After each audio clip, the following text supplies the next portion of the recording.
Hi everyone, my name's Rick. This is the physics lab. This is my physics lab. Come with me, please. This is lab 112. This is where I will be teaching. Come in.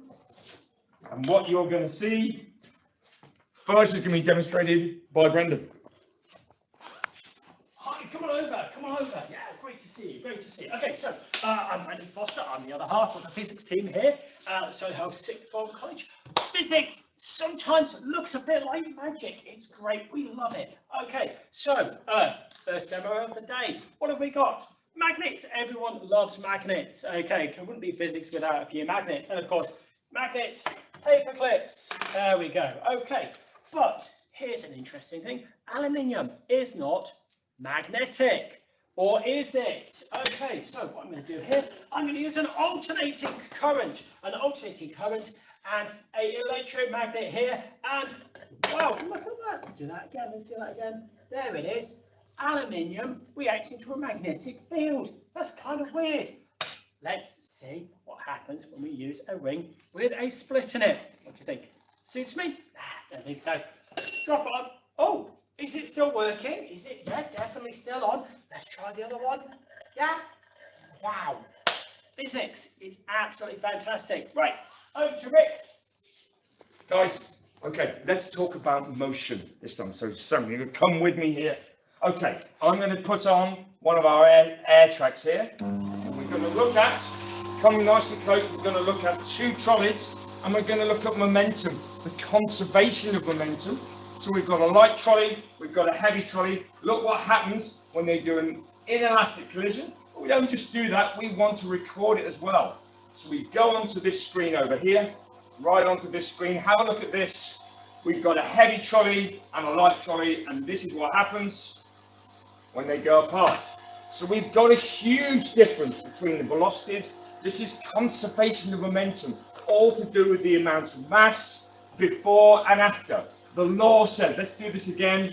The law comes in and it pushes A away much faster. We examine all of those conditions, all of the elastic and the inelastic one, where they stick together.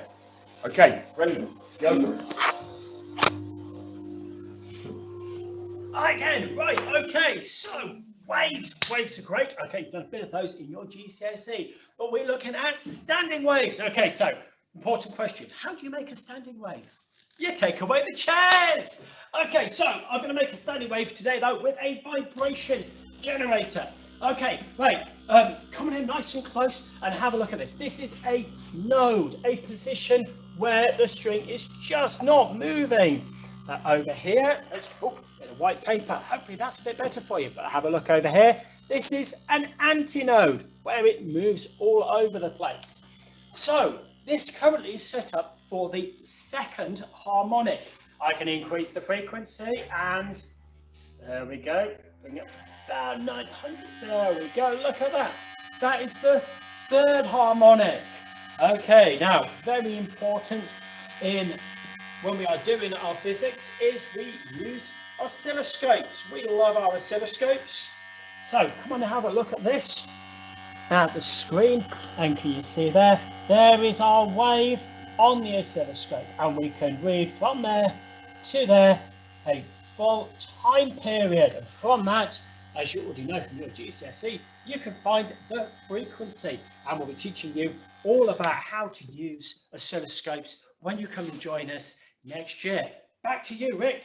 Okay, guys, now what we're talking about here, come really nice and close. We're looking at this is the pendulum, and what we're going to do, we're going to look at the energy that's involved in a pendulum creates a certain type of movement. We call that simple harmonic motion. So what we're going to do, we're going to lift the pendulum up here. This gives us gravitational potential energy. This is the energy we're going to give to the pendulum. We're then going to do the same thing. We're going to record it on this screen. So we press the go button. Here we go. And now we're going to record it. And you can see that as it swings from right to left, forces are basically taking it back to the center, and you can see that it produces a sine wave. Mathematics we use a lot to basically take us into this shape. The shape is diminishing, and this is because of the friction lost in the pulley. So this is demonstrating energy through maths and through movement. We also do the same thing with springs. We examine resonance, we examine harmonic motion, and we look at it all in terms of the mathematics and the graphs and the energy. Right, part 2, come with me. Okay. Now, I'll take it from here. Come on this way. I'll show you my lab. Okay, so we've got 2 labs here. 112, you've just seen. This is 113. Okay, have a quick look around. I'm just gonna run around this desk here. Okay, come on over. I've got something else to show you. Right, high voltage. We love high voltage. You have to be careful with it though, otherwise you'll get a nasty little tickle from it. Okay, so this is a gold leaf electroscope. Now watch I charge it. Oh, up it pops, and I can discharge it. There we go. Oh, I'm a little bit too. There we go. Up it goes. Right. More interestingly though, I can actually. There we go. That should earth properly. There we go. Oh my rubber shoes. That's why it's not working. Okay, so this is the interesting bit. Einstein found this out. This is the photoelectric effect. I've got a UV lamp. Suntan, anyone?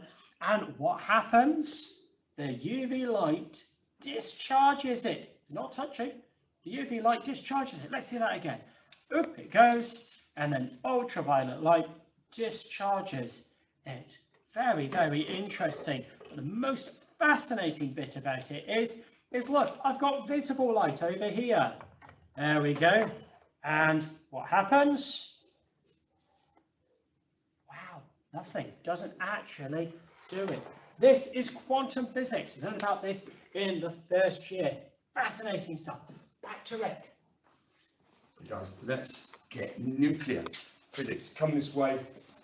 A momentous experiment done by Rutherford to basically say what's inside an atom. How on earth do we find out what's inside an atom? What we have to do is we have to fire what's called alpha particles, which are going to be helium nuclei. We fire them at a gold atom. But if you come a little bit closer here, is the gold atom is electrically positively charged. The alpha particles are positively charged, so it has to go up the hill to get close to it. Otherwise, it will be repelled. So what they did, they decided to put together a gold leaf, and we are going to demonstrate exactly what happens to the alpha particles as they get close. And this is what we do. So we give the alpha particles a little bit of kinetic energy, and we fire them. And now we have a track, and these tracks are identical to the tracks that were seen by Rutherford when he did his experiment. Let's change the angle a little bit. Oh, look at that one. That's a beauty. This has come straight back. This demonstrates that what's in the center not only is the same charge and repels, but it's extremely heavy. And therefore, there must be something really small and really tiny in the middle. Let's do one more. There we go. I can't pick that up. I'm not going to try. What this is demonstrating is atoms have mainly space and a small center, positively charged and very heavy. That is the nucleus, and what you see is what Rutherford saw. Okay, Brendan, go for it. Okay, come on over. Wow, electrons. Electrons are great. This is a cathode ray tube. And what we've got here, in this little electron gun here, we are accelerating electrons with 3000 volts, accelerating them across this space. Now, the only reason you can see them, they're so small, the only reason you can see them is they're interacting with a phosphor screen. Now, interesting, what can we do with these? Well, we can deflect them. What can we deflect them with? We can deflect them with an electric field. Okay, so another high voltage going to that plate at the top, plate at the bottom, and let's just dial that up a little bit, and what happens? Ah, look, they can be deflected. But then you'd be saying electrons, electric field. Well, of course, but what else can we use? We can also use a magnetic field. Right, I get a really good close look at this. Watch that compass. I'm going to turn it on, and there we go. We have got a magnetic field. These coils are generating a magnetic field for us. And have a look what's happened to those electrons. Let's just turn that magnetic field. down a little bit. There we go. Magnetic fields can also deflect electrons.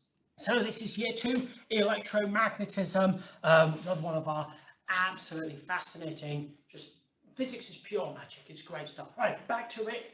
Okay, now we remain in electromagnetism here. This is year 2, but the father of electricity, Michael Faraday, decided that he wanted to basically come from the history of electricity was only from batteries and chemistry.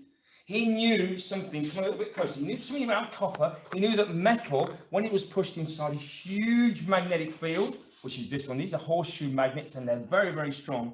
He knew that when it was pushed in, it moved the electrons just like the chemistry. It was moving electrons, doing work on them. And he said, well, if I produce the disk, I am producing spokes, basically spokes of electrons that are cutting the magnetic flux, and they cut them at right angles. And the result, if you look on this very sensitive ammeter here, is as I turn it, you get an incredible amount of current. Yes, it's very small, but once this is essentially a generator.